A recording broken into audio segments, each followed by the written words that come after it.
Hello, Milwaukee. Welcome back to River West Radio. I'm your host, Christopher Rose. This is another episode of Odyssey Local Artist Interviews, better known as OLAi, a live streaming internet radio talk show available to listen to at www.riverwestradio.com. On Thursdays from 6 to 7 p.m. every week, we bring in artists to get to know them and their perspectives on what's happening in the city and its creative culture. Today's featured artist is Jay Bird, Jay Sterling. Hey. Welcome to the show, Jay Bird. What's going on? Hey, man. How you doing? Doing pretty good. Good to be here. Good to be a part of the show. Thank you very much, man. First, I want to say thank you very much for taking time out of your schedule and coming down here and sharing some of your perspectives with us. It's an honor, man. I got to be straight honest with you. When I moved to Milwaukee about 6 years ago, yours was some of the work out in public that I saw first, man. I mean, I didn't know you at all. I hadn't met you or nothing like that, but I remember walking around in the River West neighborhood and seeing some of your stuff and just being like, man, this is so cool. Like, look at, there's all this art going on around town, you know, and I kind of just was like appreciating it, not really acting upon it then, but it's you know, it's just a beautiful thing that, you know, came full circle. I eventually got to kick it with you, and so I appreciate you coming down here, man. No problem. It's an honor. I mean, it's something I'm looking forward to continuing and broadening, you know, getting other artists involved in community beautification and just trying to like show the true diverse culture right here in River West that's like not like any other neighborhood. I mean, you have families of all sorts and people with lots of different interests that are in a very small area, and to my belief, one of the best areas in Milwaukee. I mean, we're at the precipice of the town, you know, and kind of at Reservoir Hill, you get to an interesting perspective of Milwaukee, and there's a good reason why the community built itself here, and you know, and I feel a natural soul that's still tangible here in River West. That's just not any place else. So welcome, and I'm glad you got to see some things get better here. Yeah, man. They're gonna keep getting better. Yeah, just over the past few years, you know. I mean, it's been, I feel like, pretty steady as far as, you know, just how the mix has been. You know, like you said, a lot of different types of people in this neighborhood, from all kinds of different professional and student and just neighborhood, you know, levels. You know, so, but yeah, definitely. I've noticed a lot more people kind of getting out of their houses over the past few years. Not just because of the summertime, that happens. But actually, you know, artists. Well, even when it's snowing, we're party going. Yeah, exactly. That's right, man. No, that holds true, especially in this neighborhood. You know, definitely. And I agree with you. It's probably one of the better neighborhoods in the whole city. You know, it's kind of got its own little city vibe. I had been at this event a few weeks ago, and somebody came up to me and was like, "Have you met the mayor of River West?" I was like, River West got a mayor? Like, I thought this was Milwaukee. Like, what happened to the other dude? Whoever that is, you know. No, I'm just playing, but. Yeah, but, you know, what it is about River West is, you know, people take opportunities in small areas, you know, whether it's a party in a basement somewhere. I mean, I've spent the better part of, you know, 16 years living in and out of River West, and everything from punk rock shows in the basement to, you know, gallery showings in the barn, or, you know, just all kinds of different stuff in places you would never expect. You know, there's something going on that just about anybody can get into, whether it's poetry reading or, you know, one-off jewelry being made or glass blowing. I mean, it's just really almost like a Haight-Ashbury type of feeling here in Milwaukee, in River West. So to be a River West native, man, I want to start a football team called River West Natives. I don't know if it'd be a rugby, soccer, football team. It'd be a little bit of all that. Hey, Odyssey FC? What's up with that? Oh, that's tight. That's tight. Oh, that's something that I work also in a studio with a few other artists, and That's kind of been a key word for us in the past couple of weeks is niche marketing, dude. You know what I'm saying? Yeah. Whether it's sponsoring a local team or getting some swag out, you know, little keychains or bottle openers, T-shirts, all that kind of stuff. You know, just gonna throw that word out there again. Niche market artists, you Or know. just even, ground root. It's like you got the true root value of just making something out of nothing. There was not much to boast or brag about here a decade ago. I mean, River West was all but forgotten, and now you got it. People want to make condos and make it fancy, and trying to put some panache in the River West, and I don't know if it really belongs. It's always been an anarchist area, and I just think let us have fun with the boundaries of what we got. Now that doesn't go without saying that we could do a little less of crime around here, because there is your share of people without something, something good to do, something creative, an outlet. But I just think it depends more upon some of the business owners to do as they have been doing and creating events and opportunities for people to be a part of the neighborhood, and then therefore everyone can have a sense of belonging. Myself, I'm looking forward to doing a mural here next to Fuel Cafe here, this summer. And I want to involve as many artists as possible. So this is a shout out to all the visual artists out there, and even some of the, taggers and stuff that want to turn their life around and make graffiti a true art form and not the vandalism that, plagues everything that we're trying to do. Vandalism is obviously an issue, but graffiti as itself, as an art form, is still something that I represent as an artist. That I'm trying to set a little higher bar. If you got can control and you're looking for a space to get up, give me a call. There you go. So 640-9395. There you go. Hey, there it is. That's how we do it. Super raw. I'm the same way, man. Why even play around? Don't email me 5 times. Just call me up and we'll see what's going on. Exactly. But that's tight. When you got maybe a time perspective you're looking at to get started on that? Yeah, 4 years ago. Oh yeah.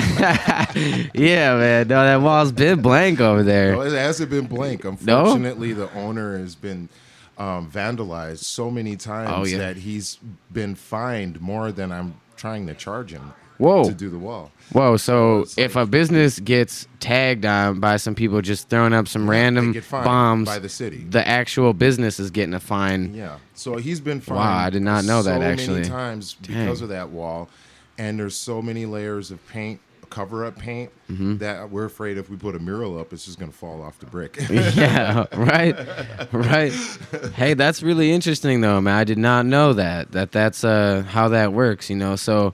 With that said, to all the businesses out in Milwaukee that are getting tagged and fined, 640-9395. Sterling Images. Yes, exactly. We're gonna keep. I mean, there's gonna people that are out there gonna keep on tagging your stuff. So why don't you, look at it like that instead of paying the city, for fines for your place being. Vandalize and not to mention the man hours and the man hours and the paint that it takes to cover it up. Yeah, fix it. You might as well make it look beautiful. Exactly.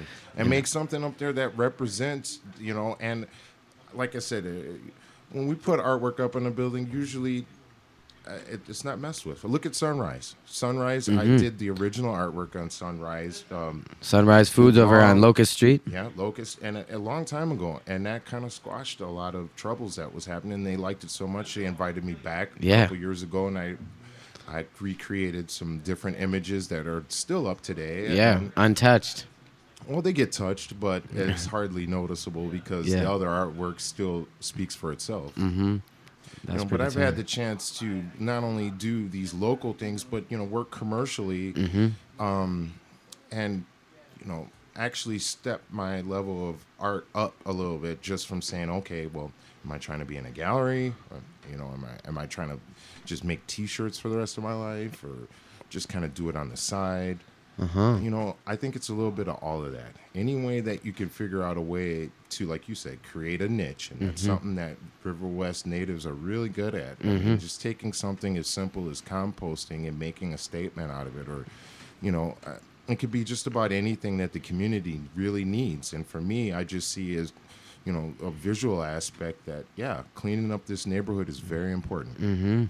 That's interesting that you mentioned the composting thing.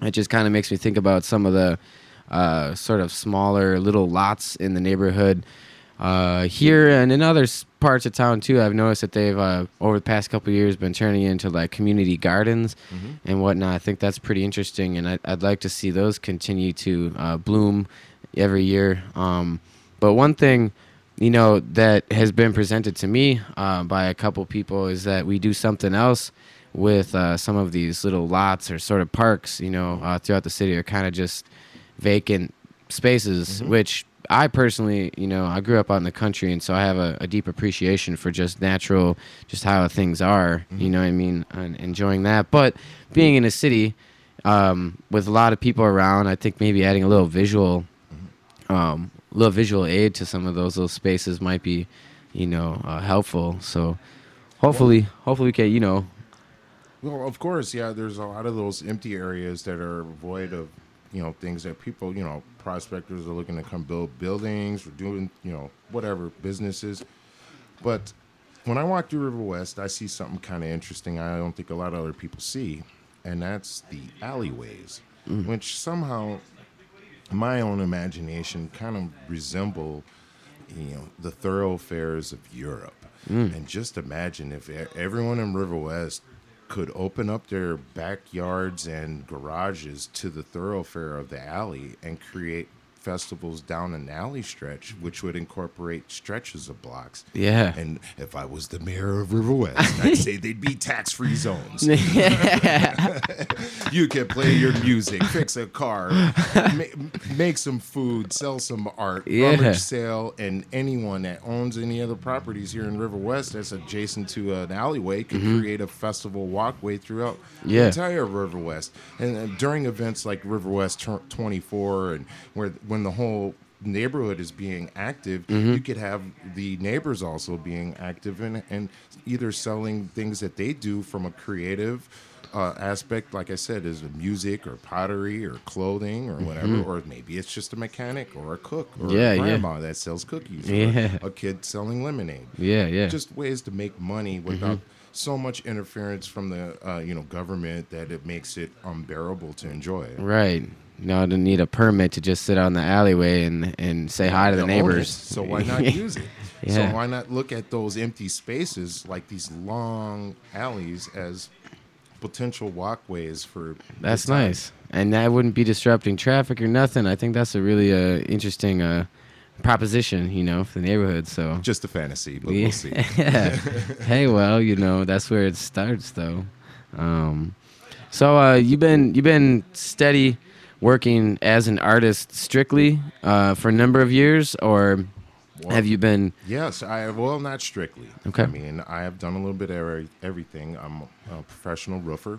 Okay, nice. I do like industrial flat roofing and just about anything on a subcontracting level for homes and things like that. Because I got to make a living outside of art, but actually art has kept me alive more so than contracting. For those simple types, or I should say, laborious type of jobs. I could sell a coaster or a bracelet faster than I can a roof. Yeah, that's for sure. Just scribble something on a napkin and I, can make something happen. So, more than 25 years I've been paid professionally to either, illustrate or make murals or teach art in some form or fashion. Oh, that's wonderful, man. Are you originally from Milwaukee? Yes. Yeah, born and raised. Born and raised. I've lived in different places, throughout my growing up. Amsterdam and Vancouver, British Columbia, California. Oh, nice. I moved around a little bit, but then throughout those experiences, that's what really developed my love for Milwaukee. I mean, I left with a big axe on my shoulder that I was ready to Yeah. tear down some of the walls that I was sick of here. When I came back after my travels, I had a newfound appreciation for the the culture that we do have and diversity that the whole entire city has. Yeah. And that unfortunately people are still not quite hip to the mingling that I think the city offers. Just from one side of town to another. I think there's a lot that could be learned from kind of sharing more, like River West is known for it. Yeah. Yeah, absolutely. It's kind of a central point between kind of different areas of Milwaukee. It's a melting pot. In Dutch, it's called a smelt cruise. Smelt cruise. Yeah, we're learning all kinds of stuff right quick here with Jay Bird. We're on River West Radio for those of you just tuning in. So at least a good steady 25 years you've been working as a paid artist, and prior to that, did you see yourself kind of pursuing that? Did you kind of feel that energy earlier on that you knew kind of you're going to be kind of getting into this realm? Absolutely. And did you come from like an educational, institutional background, or did you kind of develop as an artist just independently and taking on, perspectives as you went along? Well, it's interesting that you would put it that way because I did, at a very young age, become very much engaged in art. And I was very dead set on doing it forever, with no retirement in sight, just as something I mean, if I could twist wire into something, or, it's not always just painting and drawing. Sometimes it's just taking things and making something different out of it. Yeah. And I'm really all about turning, I call it the garbage to glory theory. Just finding something that's garbage and making it glorious, And, that sounds like an event. Maybe it will be. We'll see. Garbage to Glory, Alleyways, River West, 2012. Hey, we're working on something. No, that'd be like 2014. Okay. I don't have time to wait, Sterling. It takes a little time to set those types of things up to make them successful. But the whole idea is to take what you find, make something nice out of it. You see something passing away on the wayside. It might hit you, and you don't grab it up and turn that lampshade into a hat. Yeah, right. Right. Nice. So, I mean, early on, just tinkering with different things, you kind of felt like you definitely were going to be, pursuing that. Well, yeah, to finish that off, you did ask me, about the school aspect of it, and I encourage everybody that I know that is struggling with finding their niche to definitely stay in school, most likely, more so just for their peers, because a lot of times you do become more actively involved around peers that you respect, more so than just being around people that are so-called scholars that are trying to force feed you stuff that you don't know if you want or not. But as you find your way, you also find people that are like-minded, and you start to learn. Now, for me, at a very young age, I was just like, no, this is what I want to do. I'm like, I want to do it. And I didn't graduate high school. I tried my best. I moved out when I was about 17, and I enrolled myself into high school, but as most 17-year-olds that live on their own with their own car and all that stuff, got into trouble. It's like, hey, you got your own car, got your own house, got your job. Right. 17. Hey, life looks good, bro. I know 20-year-olds. I know people now that can't even kick it like that. Right. But the funny part of it was just the determination. I think it was just the fact that I was born a water rat tourist, that wants to find a way to shore, and even if that I have to ride my own head, because the water rat won the race because he couldn't swim, but he rode the head of a tourist, and I'm both. There you see, exactly. Though it's that sort of entrepreneurial mindset though that really can set somebody apart from needing, an institution. But like you said, though, I think one of the most It's a valuable. rarity, though. It's a rarity. Yeah, it is. Yeah, I it really is. do encourage people to learn as much as possible in school and just because there is so much to discover. I mean, I think especially now in the age of the internet and everything, that people are just kind of sunk into typing everything up, looking everything up, researching in a way that they don't retain it as much as they figure it out for the moment. Yeah. But they don't use it in any kind of way to hold on to it.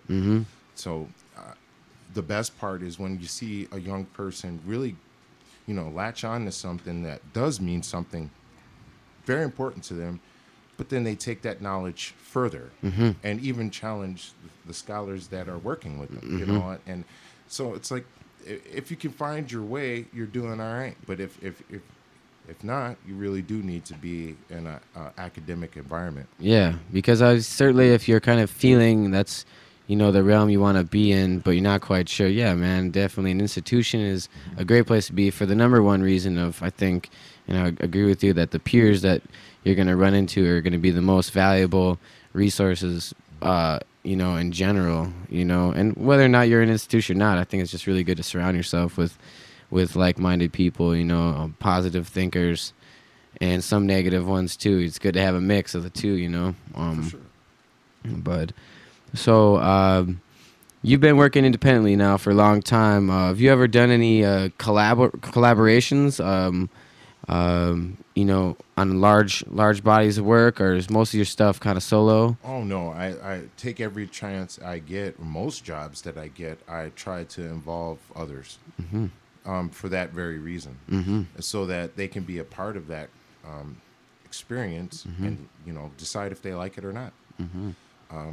Just recently, me and a friend, Zenon, who's part of my advanced crew of graffiti artists, we're veterans at it, and him and I worked on a bus for Stinnies. Yeah. Their little shuttle bus that they had started out Kermit the Frog green and black and rust, and we had it painted Mako white, this whole thing whited out, and we went to town with spray cans all over the whole thing. For the main reason was that they couldn't put stickers on it. They couldn't put vinyl wrap on it because all the corrugation on the side of a school bus makes it nearly impossible to wrap it. It makes it nearly impossible to paint it unless you don't touch it when you paint it, which is another bizarre but yet beautiful technique of spray paint, is that you're never touching really the surface that you're controlling. Yeah. So it's the art of throwing paint and willing it to go where you want it to go,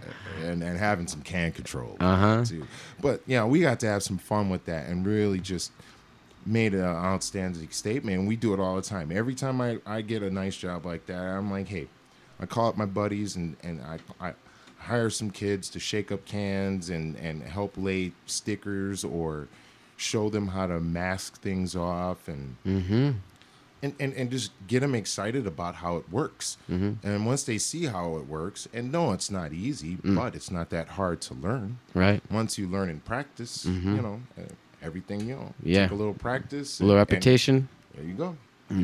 And also, like you said, having the peers around you to challenge you or say, "Oh, you did a good job." Every time somebody's like, "Oh, you did good. That was nice," it makes you want to do it again. Yeah, exactly. It's hard to. It's good to have that encouragement. Even if you do the perfect kickflip or whatever, it's like you can't stop doing them once your butt. Yeah, like, man. Oh, that's awesome. Yeah, exactly. And that's another side note I'm just gonna throw out there quick too to anybody who's listening now or that tunes in later.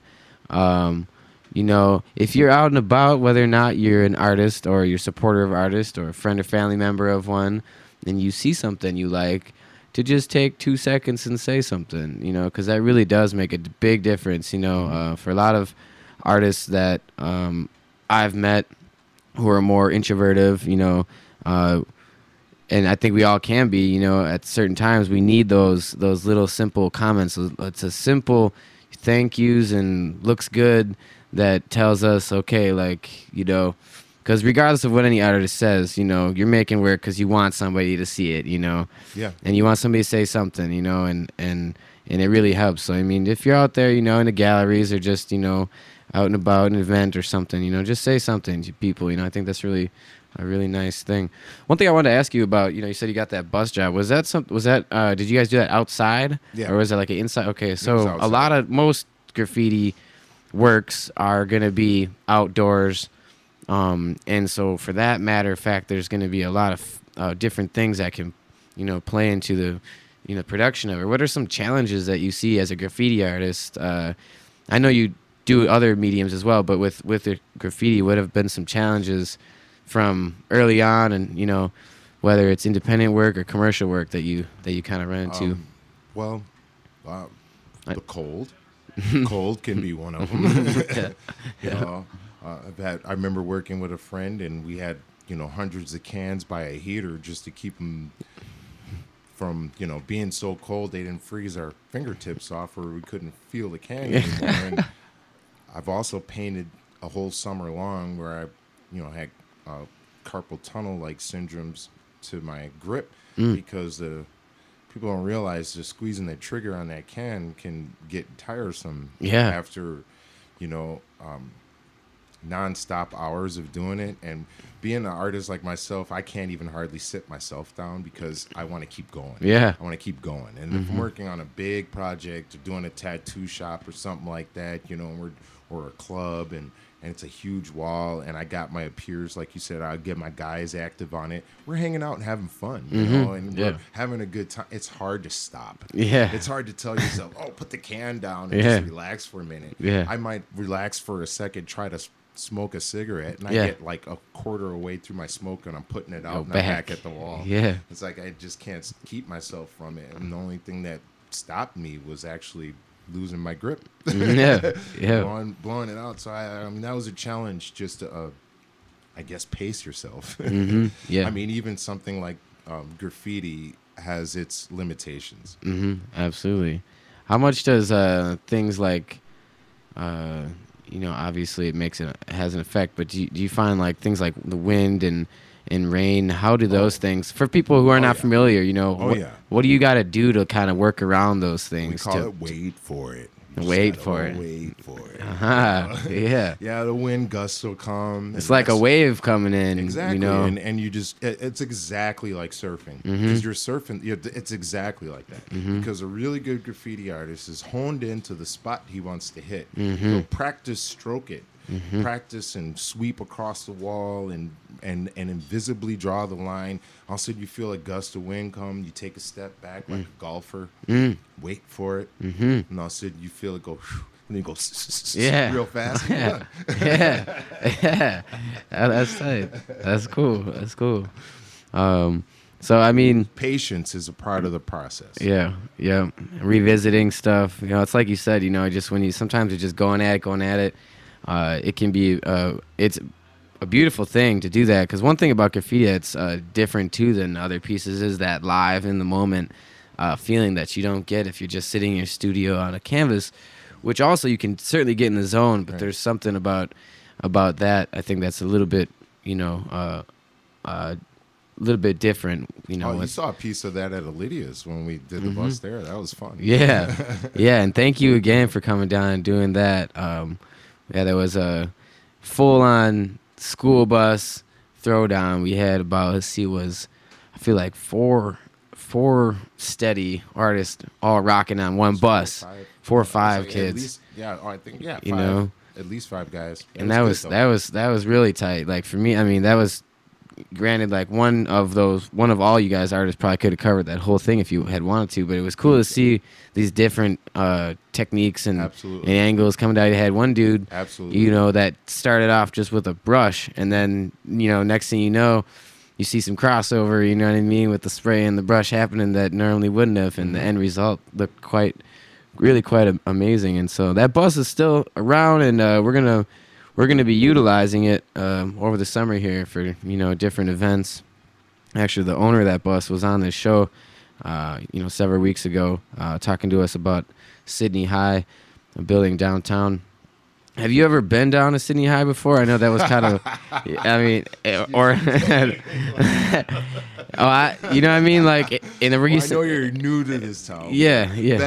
Back in the day, Sydney High was not only an eclectic mix of artists and musicians that rented that place for dirt cheap for good reason because it was all falling apart. Yeah. But it had after-hour parties and artists that went on forever. But most notably, some of the best bands from that era of the late 80s, early to mid 90s used to perform at the Unicorn. And for all those older guys out there and ladies that remember the Unicorn, remember that low ceiling and that very strange basement like feel that particular club had, that just always made you feel like you're just at another basement punk rock throw around, man, and just bash them up. I mean, that place was hardcore, known for everything from rap to punk rock, man. And it was, Sydney High had a deep reputation in the arts, even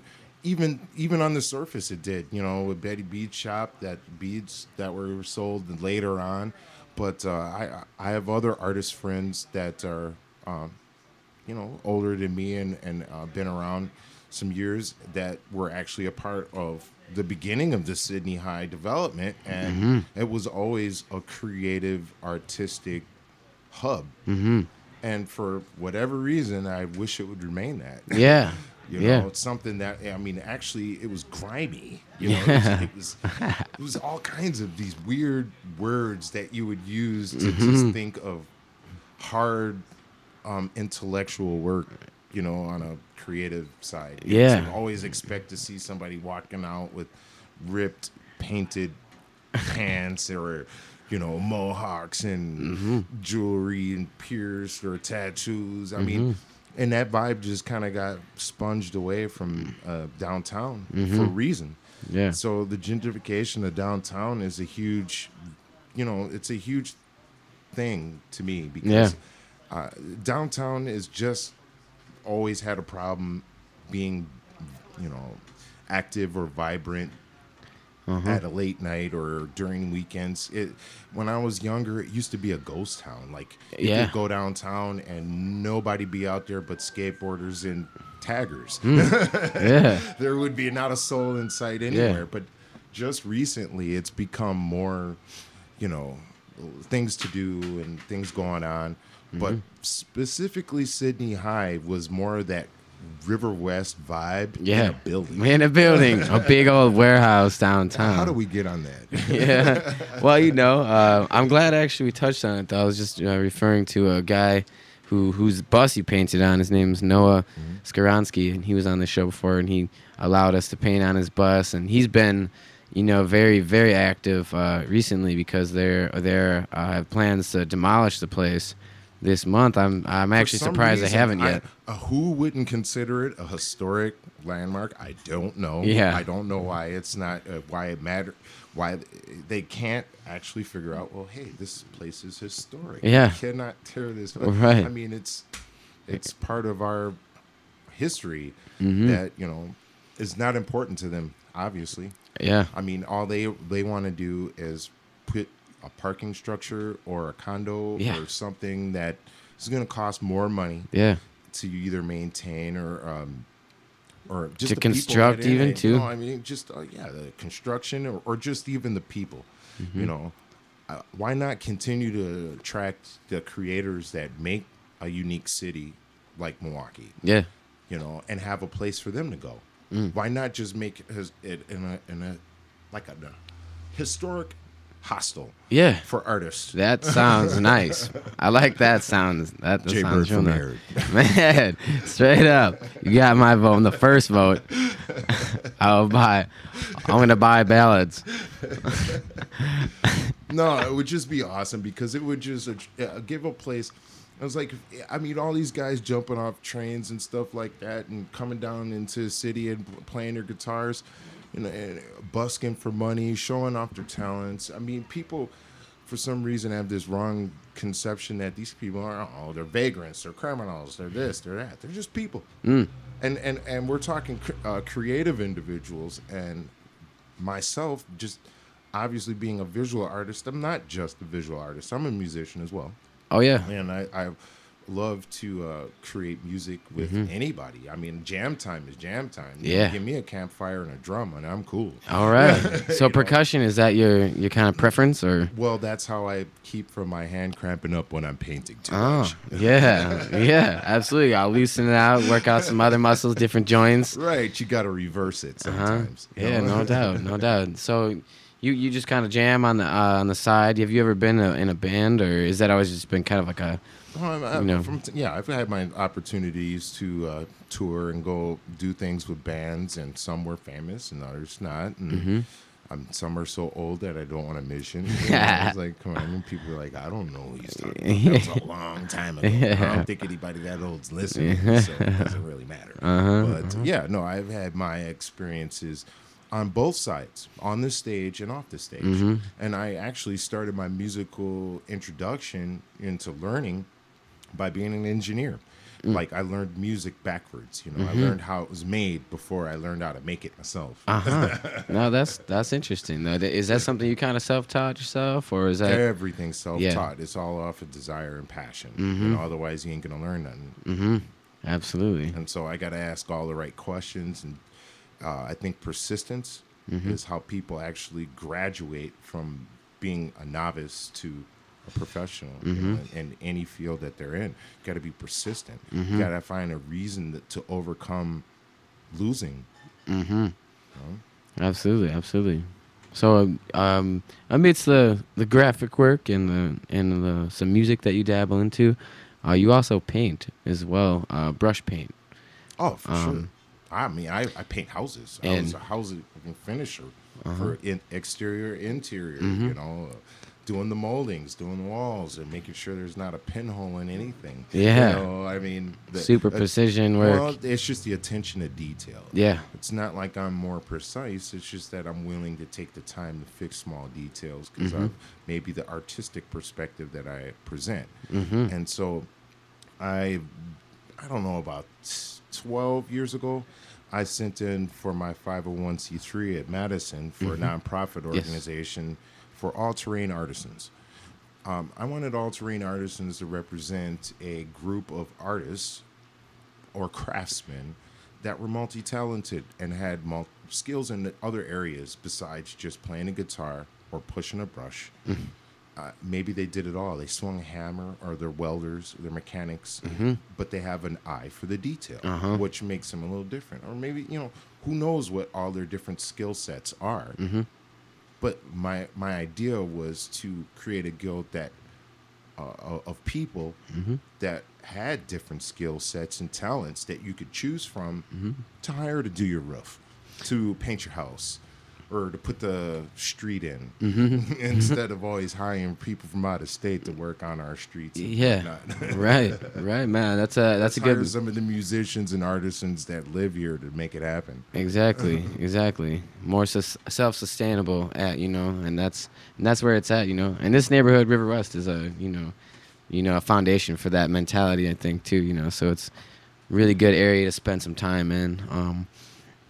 Do you want to talk about a little bit, you know, some of where your inspiration comes from your work? I'm just curious to know maybe who maybe one or two of your role models are. You know, who are some people that you have found inspiration through, or you know? That's a tough one. I'm not good at name dropping because I don't hold on to them. But when I'm inspired by something, I tend to motivate on it right away. It might be silly, but I mean, it could be a cloud, it could be a flower, it could be an infant, it could be a dog, it could be anything. And in other words, to me, it's God. Yeah. So it's kind of like a universal trust that I have, that I believe I could look at a person, place, or thing, and then open myself up for the inspiration to follow itself. I'm not so good at pinpointing one thing or person to say that, oh, that's it, or that song was it. they're all it. They're I mean, Mm-hmm. it just depends on if it works for me or not. Mm-hmm. And when it does, it could be just about anything. Mm-hmm. Right on. Right on. So with inspiration, you're able to create and manifest ideas with all the surroundings that you have, and through creating something and maybe it's starting a project or finishing one, you find success in your work, and there's all different levels of success. Whether it's just on a personal gain, or having been able to inspire somebody else, or financially. Can you tell me about maybe just one moment in recent years, or further back, a moment that sticks out in time where you were like, I feel successful right now. This, I feel on top of the world, or whatever. You know what I mean? Can you share with us, a time where you just felt like you did something and you really There's a couple felt accomplished there's a about couple it? things. I mean, for those that don't know, the Sprecher sodas were a very fond achievement to be a part of. Randy Sprecher is an incredible brewer, and they're a microbrewery company is unique. Mm-hmm. You know, and I had the privilege to help develop the visuals for their sodas. Ah. So all the Raven Red, the Orange Dream, the Cream Soda, have. Well, actually, I named them. I got hey, how about a name for that? Instead of number 2 or whatever they want to call it. And the Raven Red, I actually was a part of the tasting of the ingredient process, which was something I graduated to after being involved for almost 10 years with the company. Mm-hmm. Before I moved on to other things after that, and Mm-hmm. it was just nice to be able to help develop some of their products and their billboards, advertisements, and their first time at Summerfest. I was there, and it was like it was nice to be a part of something that was shared, Yeah. and that was on the shelves. And the fact that he's like, man, as a graffiti artist, we say getting up is everything. Like my stuff was in the garbage on the shelves. It was there, and I was like, look at that Puma Cola. Yeah. That Puma Cola was actually, I designed that after my ex-girlfriend. She, her cat had passed away, and she loved him dearly. And I was like, hey, it kind of inspired me to give him that character, and then that little character still comes through when you see that Puma Cola. There's a black cat, and Yeah. Oh. people used to love. That's pretty tight. That type of thing. Yeah, absolutely. So and when the College Trauma was being conceived, I was able to work with the art museum to create the programs that it attracted all the investors to the black and white ball that raised the money for it. Right. And I was the presentation of it all. Yeah, one artist I got to work with, an ad agency that helped develop that. And throughout, working with agencies are very strict. The rules are always tight. I mean, I've done stuff for Harley, Miller, larger companies than Sprecher, and definitely passed the bar. But was it fun? No. Yeah, not as much. Not as much fun. But that comes with the territory. And to get to that level takes a lot of discipline, just as much as working as being an athlete or anything else. It's being a mental athlete, and for me to get involved with like selling intellectual property, that's a really tough thing to figure out. So learning the business side of things really is the most important part for those that intend to have a creative vocation or career in their future. Learn business. Yeah. Learn the business. Get your contracts signed, copied, documented, and filed in a safe. Yeah, absolutely. That's a really good point. And because I can't say how many times I've personally or have witnessed people getting run over or played by somebody who has that business perspective. And you don't have to go to business school or none of that, but simple stuff like it could be a napkin off the bar. Bar owner says he wants you to do a mural. Just writing that napkin says, I, blah, blah, blah name, am doing a mural on this date, signed, you know what I mean? That little napkin, bar napkin, is sustainable piece of, work. And that's perfectly ethical, to do those things. I think people are kind of shy or feel like they need to have these long, extensive contracts with like 60 bullet points naming off all kinds of stuff. You don't need none of that, really. It comes down to it. Sometimes you do. You just gotta. I mean, you just gotta know when to use them. And it's. I encourage anyone that wants to work for themselves to be aware of those types of things. That you gotta cover your butt, even if you're just painting a house. Like here, for instance, I started off my business. I think I was 14, 15 years old, and I literally wanted to just go start paying on everyone's garage door. So I thought, why not ask? I did a handwritten piece of paper that I put on a clipboard that I could just flash and show to everyone when I went to their door and say, hey, I'm a painter. I do murals and silhouettes or whatever. Something. Would you like some ducks and mallards? Ooh, I see you have a muscle car in there. Yeah. Can I put a muscle car on your door? Yeah. It was hard for them to say no. Yeah. No, I like that. See, something as simple as that, And all you have to do is just say, hey, here's my price. Maybe there's some negotiation, but then have them sign off on it. And then you sign off on the fact that you'll do the work efficiently in a certain amount of time, with, obviously no damage or any, take responsibility for if you accidentally run over one of their trees or something. Right. If something happens, then you got to worry. That's where all those bullet points come in. Yeah, right. I am not responsible if you're a jerk to me and I quit. I have that. That's a bullet point way at the bottom in fine print.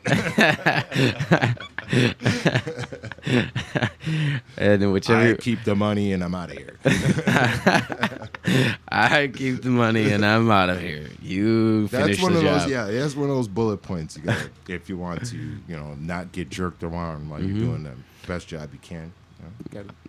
Would you be able to maybe describe a little bit more your kind of management style when it comes to individual projects? Your approach to it? All American, get her done. I just want to get it done. I want to knuckle up and get it done. I don't care if I got to get all the kids in the neighborhood to help me push a broom to clean up around the mural and start pulling weeds or shaking cans or going, hey, kid, watch this red become blue. Yeah. Watch it, and then they get to be a part and see, not only just see the magic, but they get to be a part of it. I mean, one of my best moments was when me and my guys were doing a mural out in, Fond du Lac, and we were covering a whole building, and this little kid could tell you had nothing else better to do, just riding around on his bike, causing all kinds of trouble, and you could hear them all, but they were always, hey, I want to paint too, I want to paint, and they kept trying to steal our cans and paint around the corner. So I was like, don't do that, so I said, hey, you can actually paint on the wall. I'll give you a spot here, you fill this in.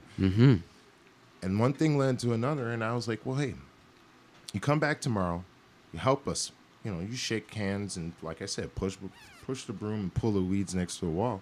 I'll give you some money. Well, the kid's father went ballistic on him, I guess, because the next day he was like, my daddy said I can't do this. You're not going to pay me. You're just trying to scam and scheme me. I was like, no, kid, go ahead, start shaking the cans up, and we're going to have some fun. Well, his mom pulled up and saw that he was actually out there working. She laughed so hard and then pulled off like, no, let him stay there. I got to go tell his dad that he's doing more than he is. And sure enough, the kid comes home like snapping some money. Oh, like, hey, what's up, Pops? Hey, Daddy. It was like, oh, wait a minute. Hold on. Take out the trash, Dad. I got to put my feet up. Hey, so, I mean, it's about giving people opportunities, not just kids. I mean, there's a lot of people out there that are unemployed that don't know what to do. So, I mean, and there's plenty to do in this town. Oh, yeah. And I really wish that the, Milwaukee County would just kind of look inside of itself for some of the creative talent to make this city an entirely different place instead Mm-hmm. of just in parts and pieces where they deem it necessary, and then shell out big fat contracts to one artist Yeah. to put up a sculpture Yeah. that nobody gets. Yeah. Right. Right. Yeah. From Can we please figure that some, one out? yeah. Absolutely. Absolutely. Jaybird for mayor. Jaybird for mayor. All right. Well, Jaybird is was fun. up for mayor, and That was solid fun and jest. We're having a good time. Yeah. So. Hey, that's what River West is all about. That's right. That's right. And I wanted to say thank you again, for coming down. This has been another episode of OLAi. And thank you all for tuning in. OLAi, Odyssey local artist interviews every Thursday from 6 to 7 p.m. Available at www.riverwestradio.com. My name is Christopher Rose. And I am your host. If you ever need some artwork, we already got you at 414-640-9395. There you Sterling have it. Images. There you have it, ladies and gentlemen. Thank you again, Sterling, very much for coming down. We'll be seeing you working on that mural over next to Fuel Cafe on Center Street in a few weeks here. So look out for that. River West in Milwaukee. Stop by, say hi, and we'll talk to you soon. Peace out.